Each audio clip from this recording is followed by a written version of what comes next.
Bonjour à tous, on se retrouve pour une toute nouvelle vidéo décryptage et aujourd'hui on va parler de la série culte d'Amazon Prime Video qui révèle les coulisses de la création de Loft Story en France. Ces derniers jours, les vrais personnages à l'origine de la première télé-réalité en France ont réagi. Alors la série est-elle fidèle à la réalité? On en parle juste après le générique. C'est parti, générique!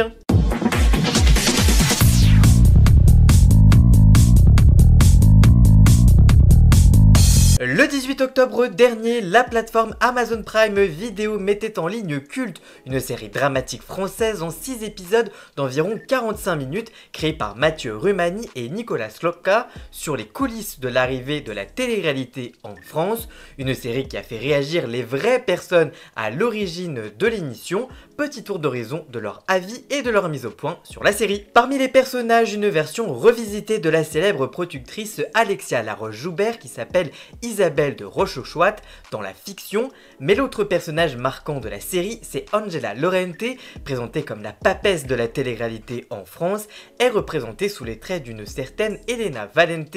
Qu'a-t-elle pensé de la série? Voici son opinion. Dans Le Parisien, elle révèle, je cite, « Honnêtement, elle est bien faite, efficace, c'est une fiction sur le pouvoir dans le monde de la télévision, mais ce n'est pas la réalité, c'est une version partielle, ce n'est pas ce que j'ai vécu. Isabelle de Rochechouart n'est pas Alexia Laroche-Joubert et Elena Valente, ce n'est pas moi, même si elle est très drôle. » Retour en 2001, Angela Laurente est déjà journaliste chevronnée et recrutée pour intégrer l'équipe de production de Loft Story, la toute première émission de télé-réalité de grande ampleur.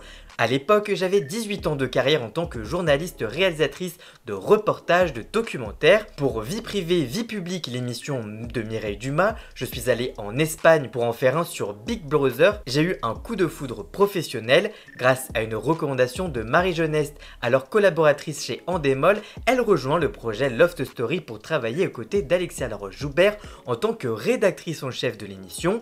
On travaillait main dans la main, on n'était pas toujours d'accord, mais c'était le yin et le yang, mais ça a toujours grave fonctionné. J'étais rédactrice en chef, pas responsable de casting comme on l'a souvent dit ou comme c'est suggéré dans la série. Après des repérages en Espagne, j'ai notamment ramené l'idée de recruter des scénaristes pour le montage des émissions quotidiennes à la manière d'une fiction. 6 journalistes appelés story editors se relayaient pour regarder les lofters toute la journée. Ils sélectionnaient les moments importants de la journée. Les 3 scénaristes construisaient ensuite leur histoire. Moi, je validais le final cut de la quotidienne.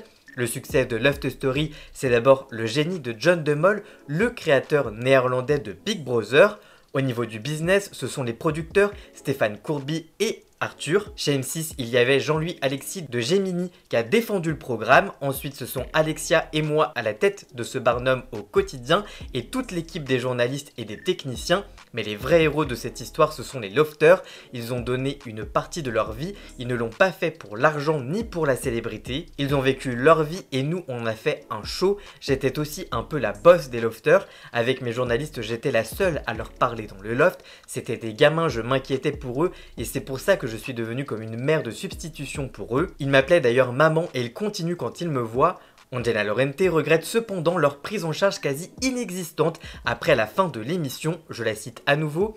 Les lofters qui étaient le cœur du système ont été un peu beaucoup même lâchés. Et Loana en particulier qui s'est vue retrouver submergée au centre d'un tourbillon médiatique qu'elle ne pouvait pas contrôler.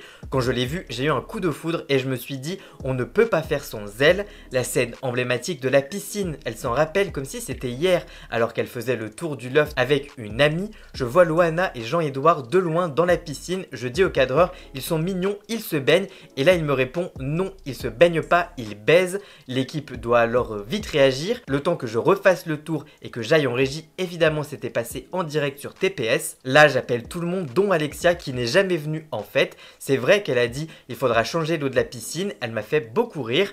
La production a dû également affronter d'autres moments de crise, comme lorsque la vie privée de Loana devient publique avec une publication de France Dimanche sur sa maternité. Rapidement relayée par la presse, une situation délicate, explique Laurente qui souhaitait protéger la participante. La question était de savoir si on ne lui disait ou si on lui disait pas à Loana. Moi je ne voulais pas, je cherchais vraiment à la protéger. Elle finit cependant par se plier face aux autres membres de l'équipe et lui annonce elle-même la nouvelle avec l'aide d'un psychologue et d'une avocate pour l'accompagner. La série a évoqué la révélation de la maternité de Loana durant son aventure sur M6 et les photos de la fille de la candidate avaient fuité alors dans Paris Match.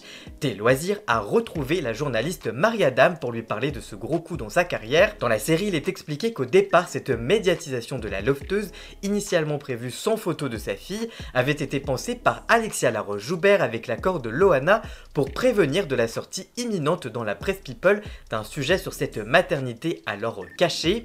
Dans la série d'Amazon, on voit ainsi Karim, joué par Sami Oudalbali, un représentant de la production, accompagner la journaliste pour encadrer l'interview de Violette Precucciani, la mère de la candidate. Dans la séquence suivante, la journaliste réussit à semer son chaperon et emberlicoter la maman pour récupérer la fameuse photo de Loana et de sa fille. La journaliste a répondu, je cite, « Cela ne s'est pas du tout passé comme ça. Alexia Laroche-Joubert m'avait pourtant parlé de son projet de série et voulait savoir comment cela s'était passé avec Violette. C'est quelqu'un que j'apprécie, elle fait des choses, se bouge, c'est peut-être un peu borderline, mais c'est dans l'air du temps. » Pour Télé Loisirs, Marie-Adam rembobine son vrai film. Alain Chenestar, mon patron de l'époque, m'avait envoyé à Nice pour enquêter sur cette affaire de fille cachée qui avait été commencée à Bruxelles. Je suis allée toute seule sans avoir le moindre contact avec la production. J'ai rapidement pu localiser Violette, la maman, et me rapprocher d'elle. Nous avons pris un verre, le frère de Loana était également présent. Je leur parle de la rumeur et de l'existence de cet enfant. Je me heurte à un long silence. La maman me répond « Non, non, pas du tout ». Je lui dis « Réfléchissez, si vous avez d'autres infos à me communiquer, revenez me voir ». Et 1 ou 2 jours plus tard, selon la journaliste, Violette Petrucciani la sollicite et se présente à son hôtel. Elle a alors sorti de son sac une enveloppe avec 18 photos représentant Loana sous toutes les coutures. Un cliché la montre avec sa petite fille. Un peu ébahi, je lui demande qui est cet enfant avec Loana. Violette me répond c'est Mindy, la fille de Loana. Elle a fait le loft pour pouvoir la récupérer. La journaliste assure aujourd'hui lui avoir demandé explicitement si elle pouvait les utiliser. Elle m'a répondu oui un peu vaguement et a commencé à évoquer un point d'argent. Peut-être s'est-elle dit qu'il y avait un billet à gagner, je lui ai dit qu'on ne payerait pas. Elle a fini par me dire bon gardez-les, faites ce que vous en voulez. Voilà les vraies circonstances dans lesquelles la maman de Loana m'a donné ces photos. Elle me les a emmenées sur un plateau. Je ne lui ai pas mis un pistolet sur la tempe. Il n'y a pas eu de transaction financière. À la demande d'Alain Genestar pour la mettre au vert quelques jours au moment de la publication des photos et éviter que nos confrères ne grillent le scoop. C'est un petit séjour que Paris Match a mis en budget. Mais c'est tout. Pour Angela Laurente, Loft Story n'a pas été qu'une aventure professionnelle. Ce projet a véritablement marqué sa carrière, lui ouvrant de nouvelles opportunités. Contrairement à la version romancée de culte, elle n'a pas été renvoyée. Au contraire, j'ai été débauché par TF1, j'ai eu un pont d'or, j'ai travaillé sur Star Academy, j'ai produit L'île de la tentation, Greg le millionnaire, Mon incroyable fiancé, puis j'ai arrêté la télé-réalité parce que moi, ce que j'aime dans la télé-réalité, c'est la réalité et ça a disparu. Alors qu'Alexia Laroche-Joubert a évoqué dans le Figaro Madame la possibilité d'un retour de Loft Story, Angela Laurente assure qu'elle ne sera pas de la partie. Pourquoi pas s'il y a des gens qui ont envie de le faire, mais moi ça ne m'intéresse pas, je ne vis pas dans le passé. Par ailleurs, désormais PDG par intérim du groupe RMC BFM depuis 3 mois, Nicolas de Taverneau est surtout connu pour avoir dirigé le groupe M6 pendant 35 ans.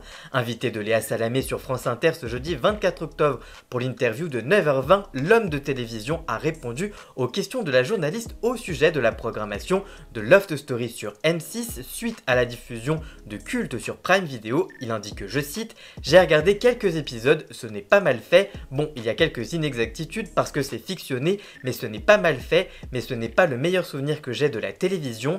La série Culte fait d'abord état d'un accord entre le patron de M6 et celui de TF1, Patrick Lelay à l'époque, les deux principales chaînes de l'époque pour ne jamais ramener la télé-réalité en France. » Un extrait que Nicolas de Taverneau a accepté de commenter. Je cite, « Je vous rappelle que c'est une fiction, il y a des choses qui sont justes et des choses qui sont fausses. Une partie de cet extrait est faux. Je me serais entendu s'ils avaient supprimé Koh Lanta. Ils ont voulu maintenir Koh Lanta, donc on a maintenu le loft. Je l'ai mal vécu à l'époque parce que quand vous avez la pression de toute la France sur vous, on était dans un espèce de truc de folie, on ne se rend pas compte parce que c'était du direct et ça a duré près de 3 mois. Vous avez une pression terrible parce que c'est le direct, il y a toujours des événements. D'ailleurs, il y en a eu beaucoup. Et lorsque Léa Salamé rappelle que Loana et Jean-Édouard ont fait l'amour dans la piscine, Nicolas de Taverneau a réagi amusé, je cite: oui, mais ça c'est un événement un peu entre guillemets distractif.